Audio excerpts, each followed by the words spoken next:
is finally coming to PC. This is via the Master Chief Collection, and I personally have been waiting for this to happen since Halo first debuted back in 2004. Super excited about this. I love my Xbox One X, but I'm more excited to play this on PC just because of all the different things that you can do to tweak it, and I know it's just going to look much better running off the custom settings that I can do on this. So let's go ahead and look at some of the things that they've announced with this, because it's more than just bringing this to PC. One of the big things that they're actually doing is they're bringing Halo Reach to the Master Chief Collection. Now this is going to be for both of these.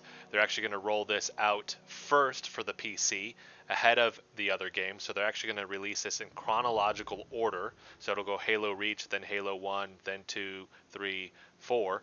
But on the Xbox One, they're going to release this as two separate things. The first one, you're going to have the multiplayer, and that's going to include the Forge and the theater, and then the other one, and that one's free. The other one you actually have to pay for unless you're a part of the Game Pass, and that's going to be the campaign and then Firefight. And this is the first game where they introduce Firefight. It's one of the best versions of it in my opinion, and this is what you'll actually have to pay for unless you have the Game Pass. And I haven't seen anything that's talked about the specifics of what that's actually going to cost. Now, on PC, the whole thing is only going to cost $30.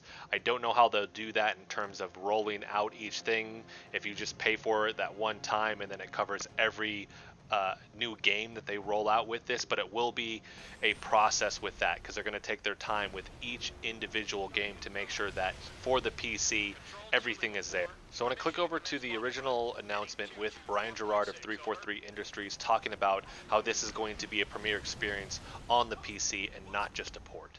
So when we always hear something's going to go from a console, we think, is it a port? But this is really going to be a premiere experience. Yeah, we don't use the P word, okay? This is really something that the team is very passionate about, and like we're going to be very, very deliberate and intentional to make sure that the wait has been so long and we know what this means to fans. So it's important that we bring it to PC in the right way. And to us, that really includes not only being true to the source games and making sure that the same games and the same story experiences people have played for years, that has to be intact. But PC also has just a lot of other expectations that come with it nowadays, right? And talking about things like has to be great mouse and keyboard controls. Yeah. We have to have support for things like FOV sliders and different size monitors and ultra-wide resolutions and remappable key bindings. So all the bells and whistles that you would expect to find on a modern PC title, that's the kind of thing that the team is really committed to doing as we bring these products to PC. So I'm super excited that they're actually giving it the proper treatment that it deserves and they're not just simply doing a port.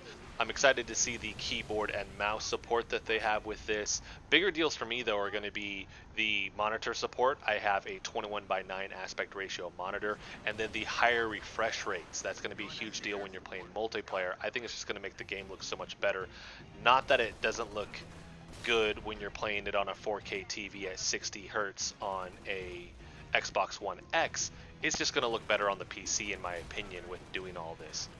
And for Reach on both the Xbox and the PC, they're not just throwing the game on there. They're actually going to go in and they're going to give it the same treatment that they did with the last major update for the Master Chief Collection, which is with Halo 3 and Halo 4, adding that 4K support, adding in the HDR support as well. I don't have an HDR monitor, but just the higher resolutions that you'll be able to get with the game now versus it just looks like what it does right now with these short clips that I'm showing, which is it's kind of fuzzy, right? I'm hoping just with all the additions that they're going to make and the upgrades, it's just going to make that a much clearer game. Now you add in the higher refresh rate, the changing of the aspect ratio depending on your monitor size, the keyboard and mouse support, all of those things are just going to make this such an amazing experience on the PC. Not that it's going to be horrible on the Xbox One X. I'm still going to play that, and that'll most likely launch before the PC version does. But overall, I think just the PC is going to be so much better when you're dealing with all those little things in there. And going back through all of the games one by one and playing through them again on the PC is just something that I'm really excited about, and I think it's going to be an amazing experience.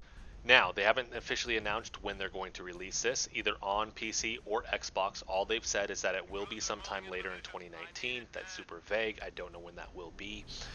As they're rolling these out, I don't know if PC is going to get Reach first or if it's going to be the Xbox. My assumption is Xbox first, and then a couple months later it'll actually be the PC. I would like to see it simultaneously, but I don't know if that's going to happen or not. The big news for the PC, though, is that this will be coming out on Steam. Didn't think that partnership would ever happen, but it will be available on Steam, and that's a huge deal. So I want to finish this out with showcasing 2 more snippets from the interview with Brian Gerard of 343. Big thing here is that this upcoming Sunday there's going to be more announcements with this, and the other thing is it's a clip of him talking about the fact that they've actually partnered with outside developers to help with this undertaking, because most of the team is working on Halo Infinite, so that is a big deal as well. I think they're going to announce that they'll actually have a beta program for the PC as well, so that they can test a lot of this stuff. That way the community is a part of this. And who are the developers? I know 343's, they're Yeah. Halo Infinite Yep. is what they're all about, but who's developing? Yeah, you're right. I want to give a huge shout out. This is a huge undertaking for us to bring this to life and do it right. So we have had to enlist some external support, and we are proud to be partnering with the folks at Ruffian and Splash Damage, who, so on Sunday afternoon, we're going to share more information and let people know kind of where PC is headed and how they can be a part of that journey. That is it, everybody. Thank you so much for watching this video. If you like it, give it a thumbs up for me. If you want to continue to follow along with all of my content, hit the subscribe button. Let me know what you guys think also. Are you looking forward to the Master Chief Collection coming to the PC? What are you looking forward to with all of that? Reach coming to the Master Chief Collection in general, whether you're playing on the Xbox or you're playing on a PC, is a big deal. Let me know your thoughts on that below, and then look forward to this Sunday where they're going to make some more announcements in regards to the PC release of the Master Chief Collection.